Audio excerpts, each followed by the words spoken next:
जय श्री राम मेरे वृष राशि के प्यारे जातक जातिका, मैं हूं आपके साथ आपका अपना डॉक्टर राज मिश्रा। और कैसे व्यतीत होगा अप्रैल आपके लिए, आज यही जानकारी लेकर के आपके सामने उपस्थित हूं। किसी ने बहुत सुंदर कहा है, देखिए मैं अच्छा हूं, ये तो हम पूरी दुनिया से कह सकते हैं।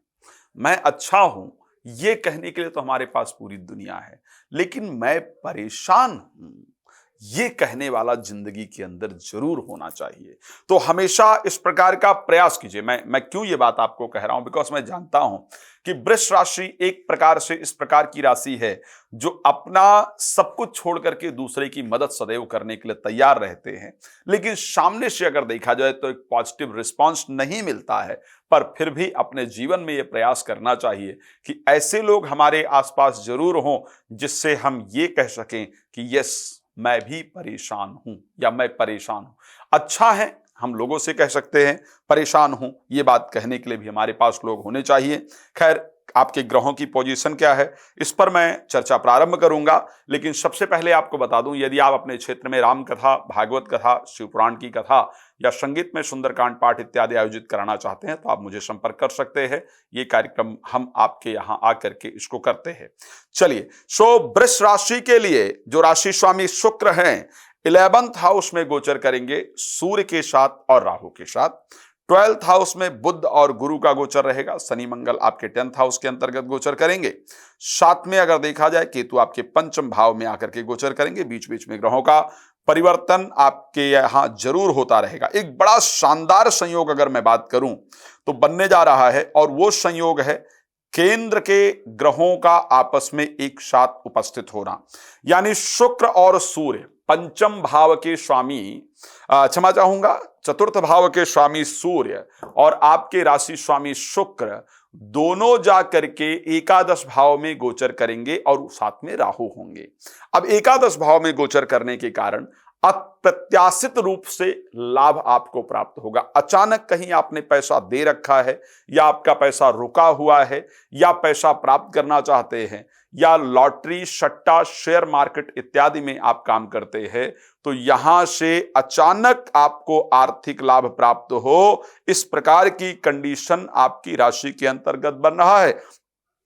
तीसरा, 10th हाउस के अंतर्गत मंगल और शनि दोनों प्लैनेट गोचर करेंगे। तो एक तो सबसे पहली चीज जो आपके राशि में बनने जा रही है अप्रैल 2024 में, वो होगा कि अचानक आपको आर्थिक लाभ जरूर प्राप्त हो, और वो आर्थिक लाभ भी शेयर, लॉटरी, सट्टा इत्यादि से प्राप्त हो। इस प्रकार की कंडीशन आपकी राशि के अंतर्गत है।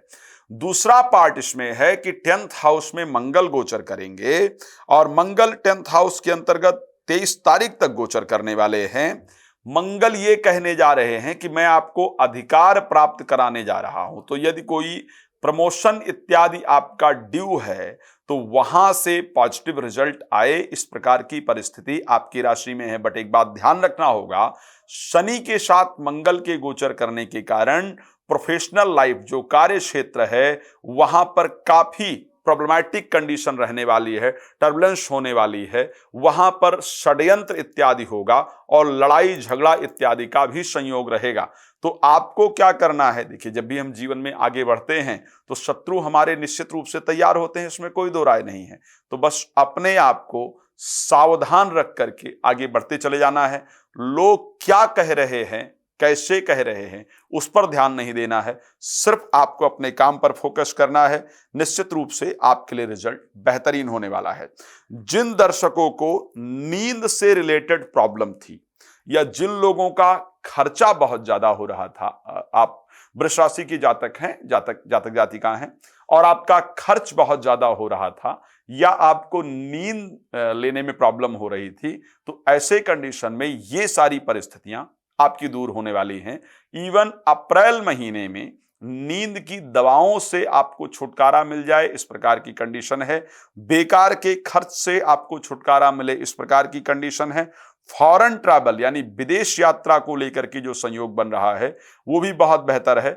विदेश यात्रा का भी संयोग आपकी राशि के अंतर्गत है। स्पेशली ध्यान बताना चाहूंगा, अगर आपकी उम्र, आपके घर में कोई बच्चा है जिसकी उम्र 3 वर्ष है, या 6 वर्ष है, 8 वर्ष है, 33 वर्ष है, 52 वर्ष है या 63 वर्ष है। मीन्स अगर कोई बच्चा है जिसकी उम्र 3 या 6 या 8 वर्ष है, या आप स्वयं हैं, आपकी उम्र 33 वर्ष है, 52 वर्ष है, 63 वर्ष है, 46 वर्ष है, तो ऐसे परिस्थिति में आपको अगर 3 वर्ष का कोई बच्चा है तो उसको अग्नि से, वृष राशि का बच्चा है और 3 वर्ष का है तो अग्नि से भय हो सकता है, यानी लाइट से करंट इत्यादि लगने का संयोग रहता है, तो लाइट से उसको संभालने का, दूर रखने का प्रयास कीजिएगा। अगर कोई 6 वर्ष का है तो ऐसे कंडीशन में लोहे से उसको चोट लगे, इस प्रकार की कंडीशन है तो लोहे से बचाने की आवश्यकता है। अगर 8 वर्ष का है कोई बच्चा तो पशु उसको नुकसान पहुंचाए तो पशुओं से सावधान रखने की आवश्यकता है। अगर 33 वर्ष का उम्र है तो फिर सर्प इत्यादि विषैले जंतुओं के काटने का योग है, तो विषैले जंतुओं से अपने आप को बचाने की आवश्यकता है। अगर 46 वर्ष या 52 वर्ष या 63 वर्ष है तो देवताओं का अपमान इत्यादि नहीं करना है, ये आपको विशेष रूप से ध्यान रखना है। देवताओं के अपमान इत्यादि से, यानी कहीं आसपास मंदिर है, जाते हैं तो मत्था टेकिए, देवालय है तो वहां प्रणाम कीजिए, नहीं कर सकते हैं तो भगवान या देवता के प्रति अपमानित शब्द प्रयोग करने का प्रयास मत कीजिए, इसको ध्यान रखिए। खैर, जानते हैं समय कम होता है, डिटेल्स बहुत सारी होती है, सब कुछ डिस्कस करना थोड़ा मुश्किल होता है, इसलिए मैं रात को 9 बजे और दोपहर को 12 बजे आपके साथ लाइव आता हूं। मेरे साथ लाइव जुड़ सकते हैं, बात कर सकते हैं, जो जानकारी प्राप्त करना है वो कर सकते हैं।